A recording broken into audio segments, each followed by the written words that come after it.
राहुल इनकलाब जी हमारे बीच मौजूद हैं और हम उनसे करेंगे कुछ तीखे सवाल, कुछ सीधे सवाल। सबसे पहले हम इनसे जानेंगे कि ऐलान इनकलाब का मतलब क्या है। ऐलान इनकलाब का मतलब ये है कि भगत सिंह ने एक नारा दिया था जब असेंबली में उन्होंने देखा था। उन्होंने कहा था इनकलाब जिंदाबाद। इनकलाब का मतलब होता है आमूलचाल परिवर्तन। आमूलचाल परिवर्तन की एक शोषणों के खिलाफ जो लड़ाई है वो इनकलाब का नारा है। उससे ना जाति प्रदर्शित होती है ना धर्म प्रदर्शित होता है। इनकलाब हसरत मोहानी ने एक नारा दिया था, कानपुर के रहने वाले थे, क्रांतिकारी साथी थे। उस नारे को भगत सिंह ने सार्थक किया और सार्थक करते हुए जब असेंबली में उन्होंने बम फेंका अप्रैल में, जब उन्होंने दिल्ली, उस समय दिल्ली असेंबली हुआ करती थी जहाँ संसद भवन है, वो सेंट्रल असेंबली कहलाती थी, वहाँ पर बटुकेश्वर दत्त और भगत सिंह ने बम फेंका और बम फेंकने के बाद उन्होंने कहा कि हम आमूलचाल परिवर्तन चाहते हैं, जो आप कानून बनाना चाहते हो उस कानून के हम खिलाफ हैं। अच्छा, एक सवाल और, कहीं ना कहीं ऐलान इनकलाब को जनता हिंसा की भावना से तो नहीं देखती कि इनकलाब से जुड़े हुए लोग हिंसक होते हैं? हाँ, सरकारें तो यही चाहती है। मध्य प्रदेश सरकार ने हमारे संगठन को रजिस्टर्ड करने से इनकार कर दिया था और उस अधिकारी द्वारा ये कहा गया था कि इनकलाब एक हिंसक शब्द होता है और ये शब्द हम रजिस्टर्ड नहीं करेंगे।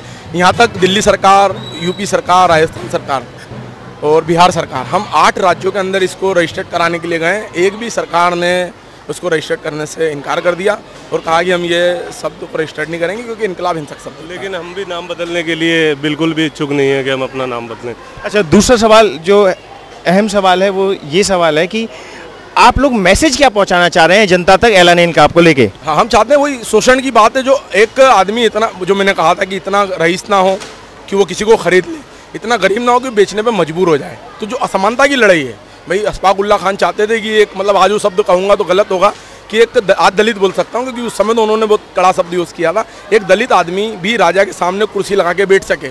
अभी मैं 2 दिन पहले संसद मार्ग पे जा रहा था तो मुझे पैदल नहीं जाने दिया क्योंकि बोले ये सुरक्षा की दृष्टि से तो चोर वो बैठेंगे, हम चोर हैं। मतलब आप बादशाह हो गए, आप तो नौकर हो, हम मालिक हैं। तो आज की तारीख में हम चाहते हैं कि मालिक जनता है और जनता अपने अधिकारों को मांगे और अपना अधिकार छीन के ले।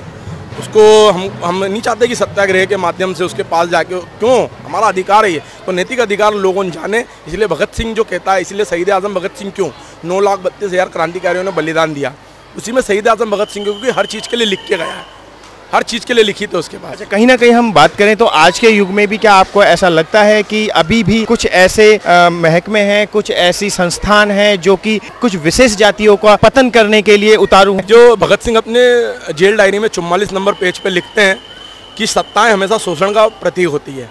जब तक विपक्ष में होता है तो उसको हमेशा क्रांति की बात याद आती है, जब वो सत्ता पक्ष में जाता है तो क्रांति, मजदूर, किसान, उससे उसको कोई मतलब नहीं रहता है। इस देश के अंदर जब तक किसान को उसका पूरा अधिकार, पूरा न्याय और मजदूर को उचित मजदूरी नहीं मिलेगी, जब तक हम भगत सिंह, सुखदेव, राजगुरु के सपनों का भारत की कल्पना नहीं कर सकते। तो आपकी ऐलान इनकलाब की जो टीम है वो कहाँ कहाँ तक फैली हुई है? हमारी राजस्थान में टीम है, दिल्ली में हमारी टीम है, यूपी में हमारे पास टीम है, हमारे पास हरियाणा में टीम है, पंजाब में टीम है, हमारे पास पश्चिम बंगाल में कुछ साथी हैं। तो हम लगभग 450 जो साथी हैं, जो नीडी कार्यकर्ता हैं, वो हमारे साथ पूरे देश भर में काम कर रहे हैं और हम लगभग 12 से 13 प्रदेशों के अंदर हमारी टीम एक्टिवली काम कर रही है।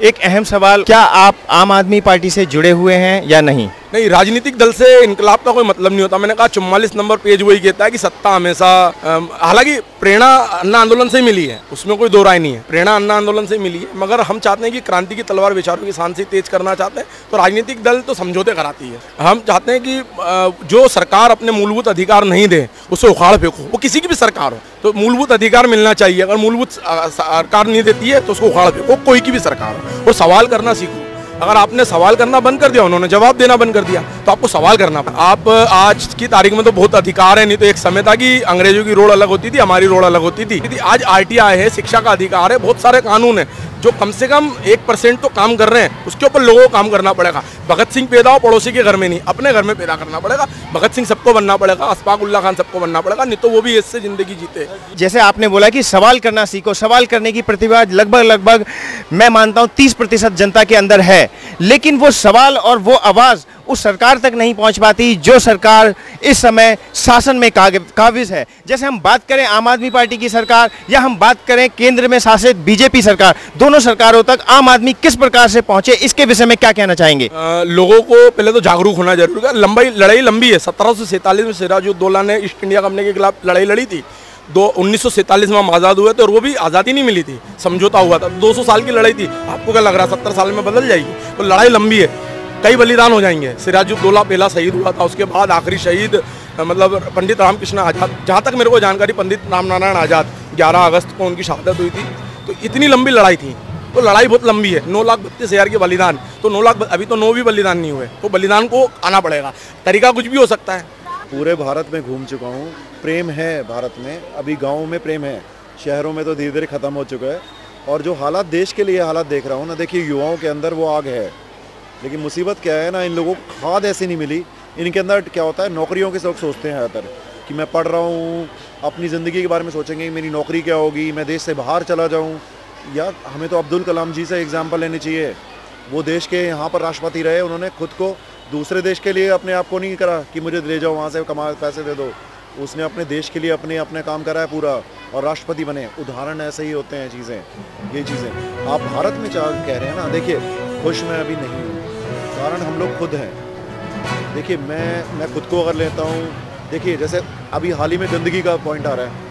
अब मैं क्या कर रहा हूँ, गंदगी मैं दूसरों को कहता हूँ गंदगी साफ़ करो, लेकिन दूसरी तरफ देखूंगा गंदगी मैं ही फैला रहा होता हूँ सारा। एक इम्पॉर्टेंट सवाल और लास्ट सवाल आप तीनों लोगों से ही पूछ रहा हूं मैं, क्योंकि आप तीनों ही एलाने इनकलाब के कार्यकर्ता हैं और कुछ ना कुछ। राष्ट्रीय उपाध्यक्ष सचिन भाई हैं, मैं सचिव हूँ। मैं नहीं, जो हैं वो है राष्ट्रीय उपाध्यक्ष सचिन भाई हैं, मैं राष्ट्रीय सचिव हूँ। हमारी दिल्ली के प्रभारी हैं नरेंद्र भाई हैं, शशि गौतम है। तो ये पूरी टीम से ही मेरा एक सवाल है, एलाने इनकलाब को आप किस मायने में और किस हद तक जन जन तक पहुंचाने में कारगर साबित हुए हैं, और आगे के लिए आपका क्या प्रोग्राम और क्या प्रोसीजर चल रहा है? हम पिछले 5 साल पूरे होने वाले हैं, 6ठा साल चल रहा है। हम 6 साल के अंदर शिक्षा के माध्यम से, जन गीतों के माध्यम से, जन नाट्य के माध्यम से, संगोष्ठियों के माध्यम से, अलग अलग प्रकार से जितनी कोशिश होती, सेमिनार लगाते। भगत सिंह स्टडी सर्कल हमारा लुधियाना में काम कर रहा है, लाइब्रेरियाँ चल रही है हमारी 3। जिस तरह से भी कोशिश होती है कि हम आखिरी आदमी तक पहुंच पाएँ, हम उस आदमी तक पहुंचने की कोशिश करते हैं। बस्तियों में, इंदौर में हम बेसिक, क्योंकि मैं इंदौर से रहता हूं, तो बस्तियों में मैं 550 बच्चों को रोज़ पढ़ाता हूं। उनसे क्रांति के बारे में उनको जानकारी देना, उनको अपने, क्योंकि बच्चों का मूल काम बच्चे क्या नौकरी के लिए पढ़ते हैं, हम क्लर्की के लिए नहीं पढ़ाना चाहते हैं, हम समाज के विकास के लिए उनको पढ़ाना चाहते हैं। तो हमारी एजुकेशन सिस्टम ही ख़राब है, वो क्लर्की के लिए पढ़ाती है, तो क्लर्की के लिए नहीं पढ़ाना है, उनको पढ़ाना है समाज के विकास के लिए, कि समाज का विकास कैसे हो। मेरा सवाल ये है कि अब तक एलाने इनकलाब कितने जन जागरण तक पहुंचा है? मैंने कहा 12 राज्यों में हमारी टीम काम कर रही है। बस्तियों में हमने बच्चों को पढ़ाना शुरू किया। आज बच्चे मतलब वेल एजुकेटेड और बढ़िया उनका रहन सहन। आपको मैं पूरी फिल्म दूंगा, आप उस फिल्म को देखेंगे तो आपको सब दिख जाएगा कि बच्चा 1 साल पहले क्या था और 1 साल बाद क्या है। आगे की स्ट्रेटेजी क्या है? जैसे कि मैं पूछूंगा, आप स्थानीय हैं, आप अपने क्षेत्र में क्या कर रहे हैं एलाने इनकलाब को लेके? एलाने इनकलाब को लेके जैसे कि हमारी संस्था दिन प्रतिदिन काम कुछ ना कुछ करती रहती है, लोगों से जुड़ी रहती है, लोगों से जुड़ना है, उनको शहीदों के बारे में अवेयर करवाना है। बच्चों को कॉपी बांटने का तो मसला सिर्फ ये है कि एक तो कुछ गरीबों को कॉपी मिल जाए, दूसरा हम लोगों से जुड़ पाएँ, शहीदों के बारे में उन्हें कुछ बता पाएँ। हमारा मोटिव यही रहता है। और आगे हम अपने लोकल विधायक जी से, सांसद महोदय जी से, सभी से रिक्वेस्ट करेंगे कि हमारे यहाँ जो सड़कों के नाम है वो तिगड़ी रोड, बैंक रोड और देवली रोड, इन रोडों को नाम छोड़ के हम सुखदेव रोड, भगत सिंह रोड, ऐसे रोडों की कल्पना चाहते हैं, कि रिक्वेस्ट है उनसे हमारी कि अब आगे की स्ट्रेटेजी क्या है इस क्षेत्र को लेके, क्योंकि हम मौजूदा इस क्षेत्र में खड़े हुए हैं, संगम विहार क्षेत्र में। इस क्षेत्र के अंदर हम एजुकेशन को लेकर हम दिल्ली सरकार से मिलेंगे और उनसे कहेंगे कि क्रांतिकारियों के जीवन परिचय को उसमें ढाला जाए, सिलेबस में क्रांतिकारियों के विचारों को ढाला जाए। जीवन तो नहीं जो जिंदा हुए, शहीद हो गए, क्यों उन्होंने शहादत दी, ये हम चाहते हैं दिल्ली सरकार इसके ऊपर काम करे। और दिल्ली के बहुत ऐतिहासिक स्थल हैं भाई, भगत सिंह असेंबली बम फेंकता, दिल्ली असेंबली बम फेंकने का दिल्ली में गिरफ्तार होता है। भटके दत्त के शहादत दिल्ली, मतलब उनका जो मृत्यु होती है वो दिल्ली में होती है। तो दिल्ली कुदसिया पार्क चले जाओ, जहाँ पर भगत सिंह ने असेंबली बम फेंकने के पहले मुलाकात की थी।